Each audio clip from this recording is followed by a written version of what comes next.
Hi, it's Eben Pagan. In this video mini-series, we're going to learn about the rise of a new fast-growing business industry, coaching. And we're also going to learn about how people around the world are using their natural desire to contribute to and support others as the foundation for launching and building a successful business online and building a lifestyle that really works for them. Welcome to the Virtual Coach. Let's dive in.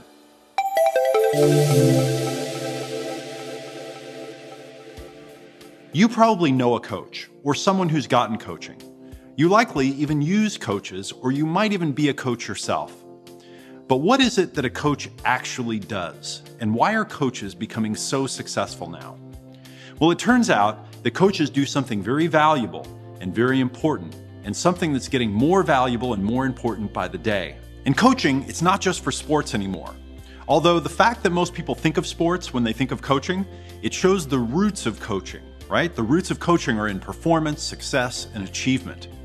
And today, more and more, coaches help people take the next step in their lives, successfully navigate through transitions, and move up to the next level in their health, relationships, work, and financial lives. It's a lot faster and easier to get where you want to go next in your life if you have someone who cares and someone who's a professional helping you do it.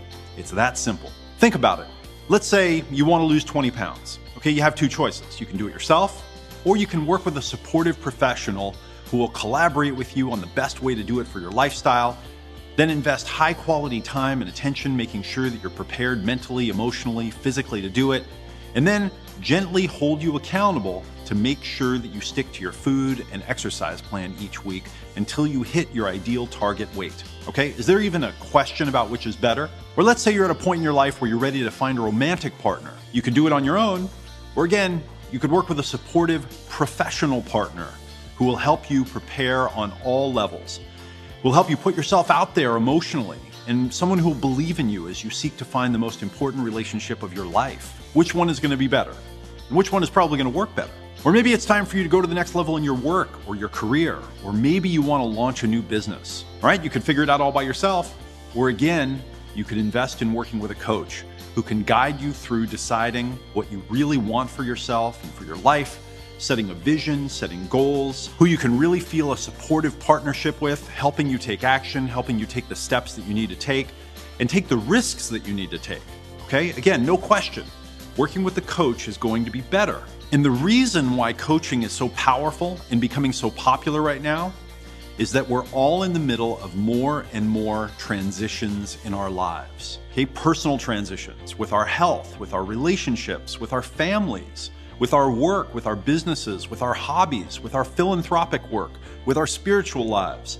More transitions. I actually define coaching as supporting someone through a transition in their lives.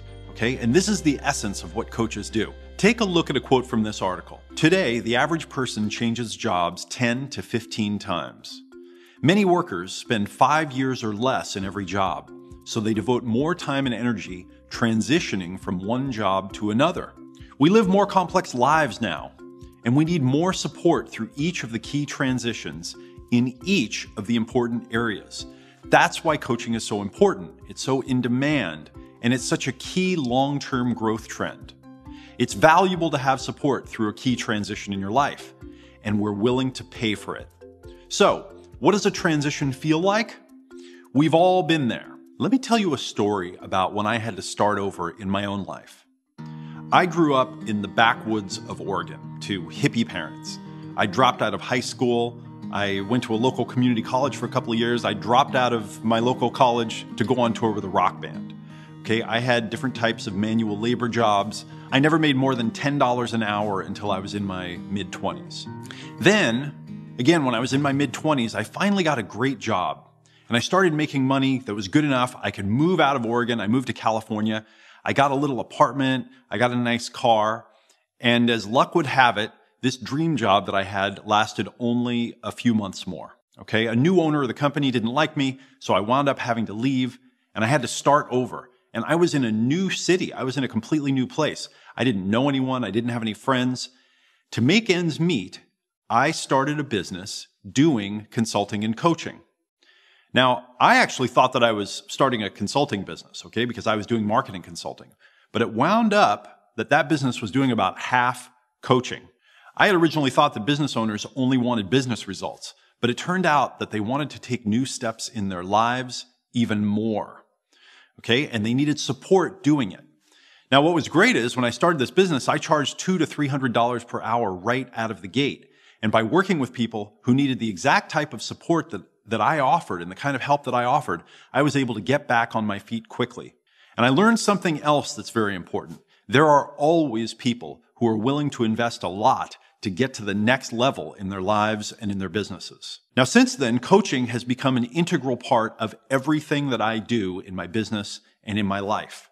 Okay, 20 years later, whether it's teaching, whether it's working with my team, whether it's investing in startup companies, whether it's collaborating with my wife, the common denominator here, really the common denominator skill is coaching.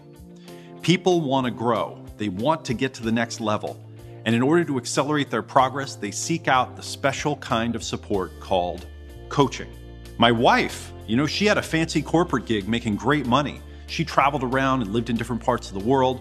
But about 10 years ago, she decided that what she really wanted to do was to be a love coach. So she quit her fancy corporate work, she moved to a completely new city, and she started over. This was before I met her, and she learned how to do what she loved. And when you fast forward to today, okay, she loves her work. She can choose her schedule, she can choose her clients. She's got, as much work as she can handle. When we had our daughter a few years ago, she was able to take off as much time as she wanted. And after committing to being a coach, she has now built a business where she earns more per hour than she did in her old fancy corporate job. But another reason for the growth of coaching, it's even more pragmatic than some of the lifestyle stuff, okay? It's just a fact.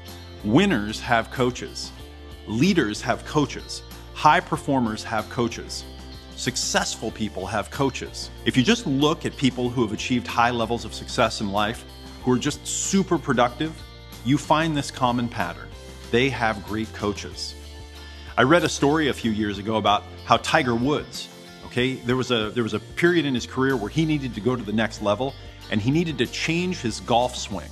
Now, this is a really hard thing to do, okay, if you're a golfer, to change the way that you swing. So what did he do? He hired a coach, okay, he hired a great coach, and he changed his swing.